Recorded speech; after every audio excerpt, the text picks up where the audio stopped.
Which, drumroll please, brings me to the next day when I got to drive my Viper, which is actually the one I ended up purchasing. As I've said in my other videos, I had very specific criteria of what I was looking for. I had a specific budget in mind, I had a mileage that I didn't want to go over, and I also wanted it to be a clean title. So finding one that was a low enough mileage car, in reasonable shape, in a preferred color, but also that wasn't too expensive was very difficult to do. Especially with it being such a rare car, it took a while for one to come up. It was 2 states away, it was down in Connecticut, and it took me almost 3 months to find. So if you're looking for one of these, and if you want to find one at a budget price, expect to be waiting, be patient, and have the money ready so that when one comes up, you can jump on it as soon as it comes available if it is a good enough deal. Now, this one actually came up the same time as another one that came up. They had comparable miles, but the one that was farther away was slightly lower miles. However, the one that was farther away was in silver, and I'm not crazy about silver vehicles in general. There's like 3 or 4 cars ever that I think look okay in silver. Not great,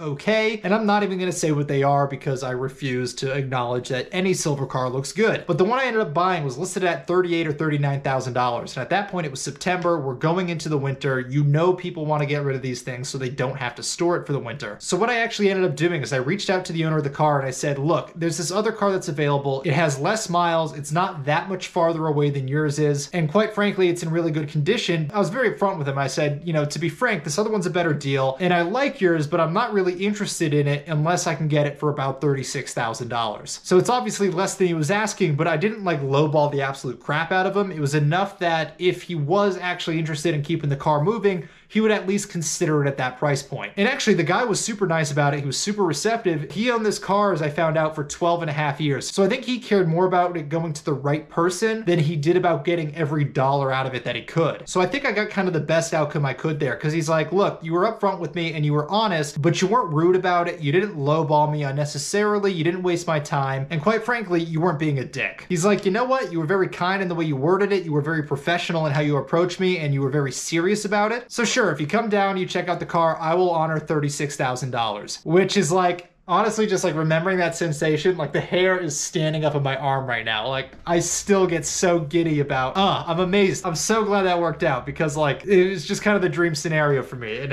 I love that. It worked out and he was okay with that deal. So I lined it up and I went down and I test drove it. And the reason I ultimately went with the Viper is a lot of these other cars, even if I enjoyed them, even if I thought they were good deals, they weren't quite as special as the Viper was, I think is kind of the easiest way to put it. So you know the Viper's rare, you know you don't see them often, and you know it's got this awesome design. I love that styling. That is why it has always been my dream car. But when you go and you see it in person, even that one, even with the paint kind of in rough condition, the deal was just so good. But even just approaching it, even with the scratches, even with the paint defects, that car is just right. Like the proportions are just right. The stance is just so good, and it looks good from every angle. In my mind, that is one of the best looking and one of the most timeless designs ever. Like that is one of the pinnacles of like automotive design, and it just has that almost persona to it that almost every other car I looked at and every other car I considered just doesn't. And I think that's really the biggest reason I took that over the C6 Corvette, is that the Corvette is nice, it's fast, it's got a lot of those good handling characteristics, but at the end of the day, it's still a Corvette, and there's still a lot of them. And in retrospect, you know, that helps with parts availability and stuff like that, but it just isn't as special, so it's not as much of an occasion when you drive it. Every time you take out the Viper, it's just this like special thing. And even if you're just going to work, you just kind of forget the fact that you're going about your day to day, and you just have that involvement of how incredible and rare and cool this machine is. And there's just no other car that I looked at, there's no other car I test drove that really had that same level of emotion when I approached it. And that's really what it came down to. It was just this like raw emotion when I approached it, that it was like, holy crap, not only is this like one of the coolest cars, but the prospect that this could be mine. That's probably the only car I looked at that I was not only like, oh, is this a good deal, but I was like, can I own this and can I be proud of this? And is this something that I'm going to love for years and years and years to come? And that's really the thing, is nothing else I looked at triggered that emotional response to the level the Viper did. And to give you an idea of how emotional of an experience it was, I have owned and driven almost exclusively manual vehicles for the last 10 years at this point. I'm a huge manual snob, I know it. It's just what I find more enjoyable. Even so, when I got in this car and like I set the seat,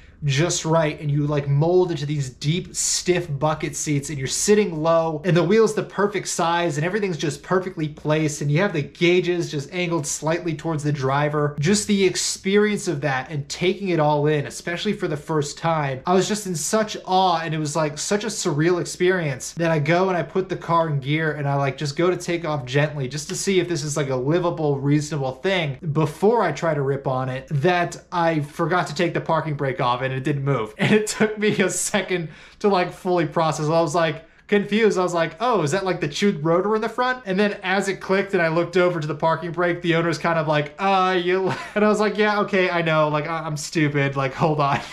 So admittedly, it was a little embarrassing, but like that's how emotional of an experience it was for me. Like even now, like my hair, just thinking about it and just recalling it, my hair is standing up for how crazy and overwhelming of an experience that was. And then actually driving it, the steering is so raw. It's got that really heavy feel, which I really enjoy. The ride on it is just exactly what I was looking for. But then not only the power, but the absolute incredible sound that thing makes. Not only is it so good, but it's just so unique. And I think part of that is it has a very high-end exhaust system on it, so it's like perfectly tuned for that car. But just everything about the experience, the way it holds you, the way the shifts are just so tight and so deliberate and require force, the perfect size and positioning of the shift knob so that you barely have to take your hand off the wheel to shift it. Everything in that car is just so deliberate and so driver-oriented that there's other cars that are raw, there's other cars that are driver cars and driver-focused, but there's nothing that delivered that level of experience and that level of enjoyment at the same time. So I think with no driver's aids, no traction control, and I think that's one of the first years ever of ABS, and with how big the tires are, I know that it doesn't make sense as a track car. And I think this is one of the less trackable cars that I looked at. I just think it's a very intimidating car and that there's very high consequences if you mess up. And let's be clear, I still think it is a good handling car, but either way, it's not like a track-friendly car because there is no safety net, because parts are expensive and because the tires and brakes and everything are super wide and they're typically special order and they're long lead times. But the level of emotion with that car outweighed all of that. And that's really what it came down to, is the Z06, the Shelby GT350s, the S550s, the Miatas, the BRZs, the Lotuses, the Porsches. Nothing else could both check my criteria and elicit this kind of response. That's what it boils down to. This was my dream car for a reason. This is the car I've dreamed about for literally my whole life for a reason. And to be honest, it lived up and honestly exceeded a lot of my expectations in a lot of ways. They kind of say don't meet your idols and that if you experience it, it's not ever going to be as good as you kind of imagined it, but that wasn't the case here. It was everything I imagined it and more, and at that point it was kind of a done deal. I was still super nervous about spending that much money in a car. Like I said, that is more than I ever thought I'd spend on a vehicle, but I gotta say, every single time that car is driven, it's such a special occasion and it's worth every single penny, and I'm just so glad I did it. Because as someone who always does financial planning and always tries to make the responsible decision, doing this was not only out of my comfort zone, but it's like downright the craziest thing I think I've ever done. Like I'm 2 years removed from that purchase at this point, and I still think it is the craziest thing I've ever done. And I'm super glad I did it because it's awesome and I wouldn't trade it for the world. It's definitely the most enjoyable vehicle I've ever had, and my ownership experience has been completely worth it. So if you can reasonably afford to do something like this and you're kind of on the fence about it, I'd say take the plunge. I mean, you live once, right? It's nerve-wracking, it's terrifying. I still feel crazy for doing it, but it's like the coolest thing I've ever done, and I'm super glad I did. But anyhow, that's all the stuff I considered. Like I said, literally anything and everything. And with that, I'm gonna close this one out. Thank you guys for watching, and I will see you next time.